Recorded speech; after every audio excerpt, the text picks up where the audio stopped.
Hello everyone, कैसे हैं आप लोग। आज के सेशन में हम डिस्कस करेंगे important of NCERT during UPSC preparation. जो भी पॉइंट हम यहाँ पे डिस्कस करेंगे वो सभी पॉइंट यूपीएससी एग्जाम की तैयारी करने का 6 से 7 सालों का जो खुद का मेरा अनुभव है, जिसमें से कुछ समय दिल्ली में रह के कोचिंग की मदद से तैयारी की थी, आफ्टर डेट सेल्फ स्टडी के माध्यम से उस अनुभव के आधार पर डिस्कस करेंगे। ऐसे में आप यदि इस वीडियो के अंत तक बने रहेंगे तो आपको ये सीखने को मिलेगा कि आपको अपनी तैयारी के दौरान क्या करना है और आपको क्या करने से बचना चाहिए। तो आइए डिस्कस करते हैं। एनसीईआरटी के इम्पोर्टेंस को लेकर के हमने इससे पहले भी वीडियो बनाया था और हमने आपको कहा था कि अगर आपको प्रीलिम्स एग्जाम में और मेंस एग्जाम में और इंटरव्यू के लेवल पे अच्छा परफॉर्मेंस करना है, एक बेसिक अप्रोच से प्री के क्वेश्चन को सॉल्व करना, मेंस के क्वेश्चंस को सॉल्व करना और इंटरव्यू में आंसर देना है तो आपको एनसीईआरटी को बहुत ही बेहतर तरीके से और उसका मल्टीपल टाइम आपको रिवीजन करना ज़रूरी है। और इस बार का जो यूपीएससी 2023 का जो यूपीएससी का जो मेंस एग्जाम हो रहा है उसके जीएस के पेपर को अगर आप देखें तो वो जीएस के पेपर से एक क्लियर हो जा रहा है कि एनसीईआरटी का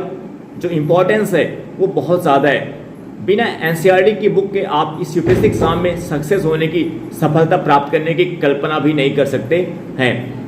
बहुत सारे ऐसे क्वेश्चंस हैं जो एनसीईआरटी की बुक से सीधे उड़ करके इस बार आ गए हैं। और जहाँ तक प्रश्नों की बात है कि एनसीईआरटी की बुक से बहुत सारे क्वेश्चन ऐसे सीधे आ जाते हैं, चाहे प्रीलिम्स एग्जाम हो चाहे मेंस का एग्जाम हो। इसके साथ ही साथ आप ये भी देखते होंगे कि अगर आपको कोई भी स्टैंडर्ड बुक अगर आपको पढ़ने के लिए दे दिया जाए, जैसे एम लक्ष्मीकांत की बुक को अगर आपको पढ़ने के लिए दे दिया जाए और यदि आपने एनसीईआरटी रीड नहीं की है और यदि आपने एक बार भी एनसीईआरटी पढ़ी नहीं है तो आप उस बुक को समझ नहीं पाएंगे, आपका उस बुक में इंटरेस्ट नहीं बन पाएगा। आप जब एम लक्ष्मीकांत की बुक को पढ़ना शुरू करेंगे तो आपको उसमें बहुत कुछ समझ में नहीं आएगा, ऐसा लगेगा आप उसको रट रहे हैं। एक फीलिंग्स जो एक फीलिंग आनी चाहिए किसी बुक को रीड करने को, फीलिंग्स आपके अंदर नहीं आएगा। वो जो इमेज बनना चाहिए उसको लेकर के, उसके टॉपिक को लेकर वो इमेज आपके नहीं बन पाएगा। आप या तो रट्टा मारेंगे या पढ़ेंगे फिर वो भूल जाएगा आपसे, उसका कोई फायदा होने वाला नहीं है, आपका इंटरेस्ट नहीं बनता। यही कारण है कि बहुत सारे बच्चे जब स्टैंडर्ड बुक पढ़ना शुरू कर दें छोड़ देते हैं। इसके पीछे कारण क्या है कि क्योंकि आपका जो बेसिक फाउंडेशन आपको चाहिए वो बेसिक फाउंडेशन आपने बनाया ही नहीं है, आपने एनसीईआरटी बुक सही पढ़ा ही नहीं है और पढ़ा भी तो सही ढंग से नहीं पढ़ा है। तो अगर आप स्टैंडर्ड बुक पढ़ रहे हैं जो इसको 4 से 5 स्टैंडर्ड बुक आपको पढ़ना पड़ता है तो स्टैंडर्ड बुक भी आपको समझ में नहीं आएगा। आप न्यूज़पेपर पढ़ रहे हैं वो न्यूज़पेपर भी आपको बेहतर तरीके से समझ में नहीं आएगा। कोई भी मतलब जब तक आप एनसीईआरटी लेवल का, यानी कुल मिलाकर के अगर हम कहें कि जब तक आपने एनसीईआरटी के ऊपर एक बेसिक पकड़ नहीं बना लिया, आपने एनसीईआरटी को अच्छे से क्लियर नहीं किया है, उसके कॉन्सेप्ट को अच्छे से क्लियर नहीं किया है, तब तक आप न्यूज़पेपर आपको ना तो बेहतर तरीके से समझ में आएगा और ना ही तो आपको कोई स्टैंडर्ड बुक आपको समझ में आएगा। इसके साथ ही साथ प्रीलिम्स एग्जाम और मेंस एग्जाम के बहुत सारे ऐसे क्वेश्चंस होंगे जो वो प्रश्न भी आपको समझ में नहीं आएगा। तो आप देख रहे हैं, चाहे प्री के क्वेश्चन सॉल्व करने की बात हो, चाहे मेंस के क्वेश्चन सॉल्व करने की बात हो, चाहे स्टैंडर्ड बुक पढ़ने की बात हो, चाहे न्यूज़पेपर पढ़ने की बात हो, अगर आपने एनसीईआरटी की बुक को रीड नहीं किया है या अगर आपने रीड किया है बट बहुत ही बेहतर तरीके से सही ढंग से नहीं पढ़ा है तो आपको इन 4 स्तरों पे दिक्कत आएगी, प्रॉब्लम्स आएगी। यानी आपसे प्रीलिम्स बहुत सारे ऐसे प्रीलिम्स के क्वेश्चन होंगे जो आप उस प्रश्न को नहीं समझ पाएंगे, मेंस कैसे बहुत सारे क्वेश्चन होंगे जो उस मेंस के क्वेश्चन को नहीं समझ पाओगे, स्टैंडर्ड बुक आपको समझ में नहीं आएगा, न्यूज़पेपर भी आपको समझ में नहीं आएगा। यानी अगर आप यूपीएससी एग्जाम की तैयारी करने जा रहे हैं और 2024 से 2025 में आपको यूपीएससी का एग्जाम देना है तो ये पॉइंट आप ध्यान में रखें, क्योंकि इससे पहले मैंने जितने भी वीडियो में इस एनसीईआरटी के इंपॉर्टेंट के बारे में बताया है कि तीनों स्तरों पर इसका इंपॉर्टेंट है। और इस बार चाहे प्रीलिम्स का एग्जाम देख लीजिए 2024 का, चाहे मेंस 2023 के प्रीलिम्स एग्जाम को चाहे आप देख लीजिए, चाहे ये जो मेंस का एग्जाम हो रहा है इस स्तर पे देख लीजिए, ये क्लियर कर दे रहा है कि जब तक आप एनसीईआरटी की बुक को सही तरीके से सही अप्रोच से नहीं पढ़ोगे तब तक आप एक बेहतर पकड़ प्रीलिम्स एग्जाम में मेंस एग्जाम पर नहीं बना पाओगे, ना तो इंटरव्यू के लेवल पे भी आप अच्छे से आंसर दे पाओगे। क्योंकि इंटरव्यू के लेवल पे भी बहुत सारे ऐसे क्वेश्चंस होते हैं जो एक बेसिक अप्रोच से उसका आंसर देना पड़ता है, बट वो जो बेसिक अप्रोच है वो आपके अंदर कहाँ से आएगा, एनसीईआरटी के बुक से आएगा। देखिए इंटरव्यू के जो आप क्वेश्चंस टैकल करते हो, आप अपने आंसर देते हो, तो अगर अगर आपने एनसीईआरटी को बहुत मान लो किसी तुक्के से आपका प्रीलिम्स निकल गया है, मेंस निकल गया, बट आपने एनसीईआरटी को ढंग से पढ़ा नहीं है, तो वहाँ पे उस स्तर पे भी आपको आंसर देने में आपको प्रॉब्लम आएगी। आपके आंसर में एक बेसिक अप्रोच नहीं दिखेगा, ऐसा लगेगा कि आपके जो आंसर है वो रटे रटाए आंसर है। तो जो एक बेसिक अप्रोच चाहिए प्री मेंस और इंटरव्यू के लिए, वो बेसिक अप्रोच आपके अंदर जो आएगा एनसीईआरटी के बुक से ही आएगा। क्योंकि एनसीईआरटी के बुक में अगर पॉलिटी की बात करें तो एनसीईआरटी की बुक में आप देखते होंगे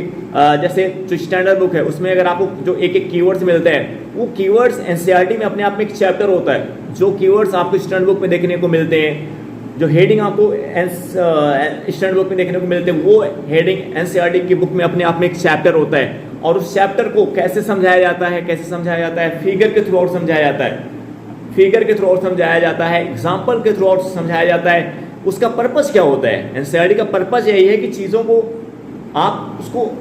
फील करें, उसको फील करें, उसका जो इमेज है आपके दिमाग में बनना चाहिए, उसका चित्रण आपके दिमाग में बनना चाहिए, उसको आपको फील करना है। ये नहीं कि आप उसको रट ले रहे हैं। एनसीईआरटी का पर्पस, अगर आप फर्स्ट पेज एनसीईआरटी का पढ़ें तो वहाँ पे वो लिखा गया है कि इसका पर्पस है कि आप चीज़ों को बेहतर तरीके से समझें, चीज़ों को बेहतर तरीके से समझें और उसे आप अप्लाई करना सीखें एग्जाम्पल के थ्रू आउट। और जो भी आप टॉपिक पढ़ रहे हैं, आप ये नहीं आप उसने सीधे सीधे आपने उसको रट्टा मान लिया, उसके नेगेटिव पॉइंट्स, उसके पॉजिटिव पॉइंट, ऐसा क्यों हो रहा, क्यों ऐसा हो रहा है, क्या रीज़न, क्यों ऐसा हो रहा है, उसके वाई को आप देखें, क्या इम्पैक्ट पड़ सकता है फ्यूचर में, वो सारी चीज़ें आपको एनसीईआरटी के थ्रू सीखने को मिलती है। तो एनसीईआरटी से आप एनसीईआरटी के पढ़ने से, एक तो एनसीईआरटी के पढ़ने से आपका जो कीवर्ड्स पे जो शब्द होते हैं उस पर पकड़ हो जाती है, शब्द पे एक बेहतर पकड़ बन जाती है। तो आप मेंस का एग्जाम जब लिखते हैं वहाँ पे, तो वहाँ पे आपको आंसर लिखने में आपको प्रॉब्लम नहीं आती है। तो एक तो शब्द पे बेहतर पकड़ बन जाती है एनसीईआरटी के थ्रू आउट। और इसके साथ ही साथ एनसीईआरटी से आपके अंदर एक बेसिक अप्रोच आ जाता है। और जैसे एनालिसिस, जो किसी प्रश्न को आप एनालाइज करते हैं, किसी भी प्रश्न के आंसर को आप जैसे मेन से किसी क्वेश्चन के आप आंसर देख रहे हो, उसको मल्टीपल अप्रोच से लिख रहे हो, मल्टीपल अप्रोच से लिख रहे हो, मल्टीपल डायमेंशन के अप्रोच से लिख रहे हो, तो वो कब कर पाओगे जब आपकी एनसीईआरटी अच्छे से क्लियर है, उसके कॉन्सेप्ट अच्छे से क्लियर है, उसको आपने बेहतर तरीके से पढ़ा, नहीं आपने उसको रट्टा मान लिया, आपने उसको बेहतर तरीके से आपने उसको पढ़ा एनसीईआरटी की बुक को, तो आपके एनालिसिस पावर, जो आपकी जो एनालिटिकल पावर होती है वो आपकी बढ़ जाती है। एनसीईआरटी के थ्रू आउट आपकी जो एनालिटिकल पावर होती है वो क्या है, बेहतर हो जाती है, बढ़ जाती है। तो अब आप देखें, अगर हम फाइनली कहें तो एनसीईआरटी की बुक को पढ़ना जरूरी क्यों है? यूपीएससी एग्जाम की तैयारी अगर आप कर रहे हैं, और यूपीएससी नहीं, किसी भी एग्जाम की, आज के समय में आप किसी भी एग्जाम की तैयारी कर रहे हो, जहाँ पे सिलेबस में जीएस है, तो आपको एनसीईआरटी की बुक तो आपको पढ़ना ही पड़ेगा। बिना एनसीईआरटी की बुक का आपका एक बेसिक अप्रोच आपके अंदर नहीं आ पाएगा, चीज़ों को आप अच्छे तरीके से समझ नहीं पाएंगे, उसको फील नहीं कर पाएंगे, उसको अपने दिमाग में उसका इमेज नहीं बना पाएंगे कि ऐसा कैसे हो रहा, इंटरेस्ट आपका नहीं डेवलप हो पाएगा। देखिए बहुत जो जीएस आपने सुना होगा बहुत सारे बच्चों से कि जीएस में उनको जीएस अच्छा नहीं लगता, जीएस में उनका इंटरेस्ट नहीं बन पाता है, बोरिंग फील होती है जीएस पढ़ते हैं। तो ऐसा क्यों होता है? क्यों जीएस में आपका इंटरेस्ट नहीं बन पाता है? कारण है कि आप जीएस को सही अप्रोच से, सही ढंग से पढ़ ही नहीं रहे, आप रट्टा मार रहे हो। जैसे आपने एकेडमिक के लेवल पे 6,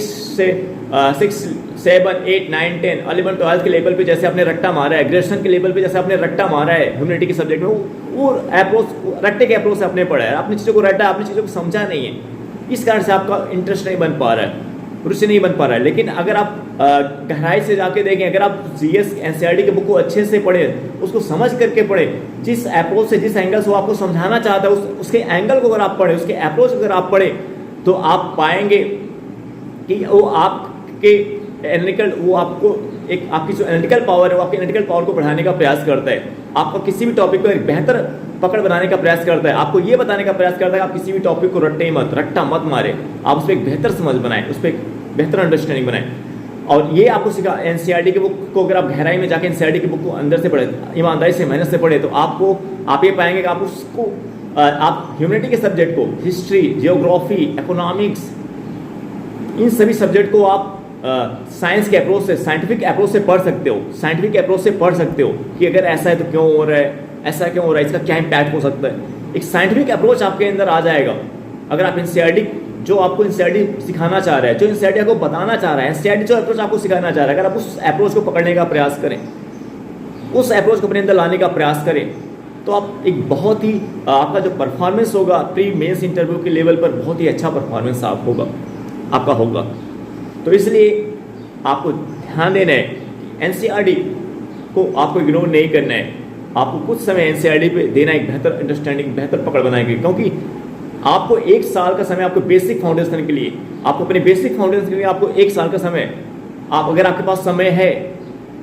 समय है तो आपको कम से कम 1 साल का समय अपनी बेसिक फाउंडेशन के लिए बहुत ही बेहतर तरीके से देना चाहिए, बेसिक फाउंडेशन को, ताकि क्योंकि एक बार जब आपका बेसिक फाउंडेशन बन गया, एक बार आपकी एनसीईआरटी की बुक की बेहतर तरीके से पकड़ बन गई, तो उसके बाद आपको प्रीलिम्स, मेंस और इंटरव्यू के लेवल पे आपको कोई दिक्कत नहीं आएगा। आप प्रीलिम्स के प्रीवियस ईयर क्वेश्चन पेपर आपसे ऐसे बनने लगेंगे, टेस्ट सीरीज क्वेश्चन आपसे बनने लगेंगे, मेंस के question, previous year question paper और टेस्ट सीरीज क्वेश्चन आपसे बनने लगेंगे, इंटरव्यू के लेवल पे भी आपका परफॉर्मेंस अच्छा होगा। केवल 1 साल आपको ईमानदारी से मेहनत अगर आपने दे दिया